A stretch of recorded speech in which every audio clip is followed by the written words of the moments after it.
internationale. Sénéinfo International.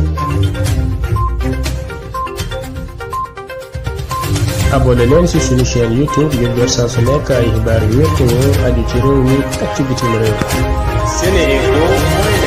Internautes de Sénéinfo.net et Sénéinfo International, bonjour, bienvenue au résumé de l'actualité de ce mercredi 26 octobre 2022. D'abord, l'actualité nationale. Le député Guy Marius Sagna a adressé 5 questions au gouvernement. Il s'agit, je cite, de 2 questions écrites. La ratification par l'Assemblée nationale du nouvel accord monétaire relatif à la réforme du franc CFA et la situation des assistants à la sécurité de proximité ASP.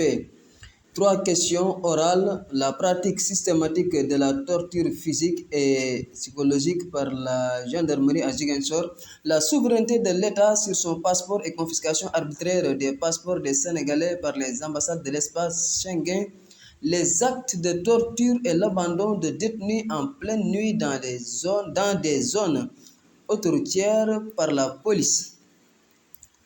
Au moins 150 Sénégalais en situation irrégulière sont menacés d'expulsion d'Allemagne. L'information a été donnée par le président de l'ONG Horizon Sans Frontières. Ces derniers, réunis autour d'un collectif, sont très remontés contre l'État du Sénégal à qui ils reprochent de collaborer avec les autorités allemandes pour leur expulsion, ce que déplore le président de l'ONG de défense des droits des migrants.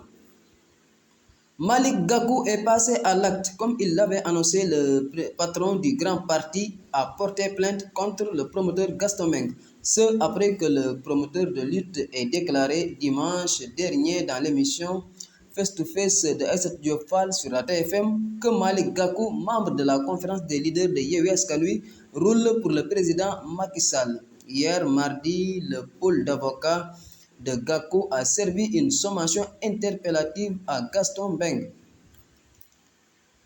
En Afrique, le Burkina Faso a lancé cette semaine le recrutement de 50 000 volontaires pour la défense de la patrie VDP, des supplétifs civils qui vont renforcer les rangs de l'armée dans le cadre de la lutte contre le terrorisme, ont informé les autorités hier. Sur l'international, la ville chinoise de Shanghai a commencé à administrer ce mercredi un vaccin oral contre le coronavirus, le premier du genre dans le monde. Approuvé en septembre, le vaccin est offert gratuitement comme dose de rappel pour les personnes déjà vaccinées, selon une annonce publiée sur un compte officiel de la ville sur les médias sociaux. Aux États-Unis, l'auteur sénégalais Boubacar Boris Diop a reçu hier à Norman, en Oklahoma, le 22e prix Neustadt international de littérature, équivalent du Nobel de littérature. M. Diop est l'un des romanciers, dramaturges et essayistes africains les plus réputés. Il est le 3e écrivain d'expression française à avoir été lauréat de ce prix après Francis Ponge et Assia Djebar.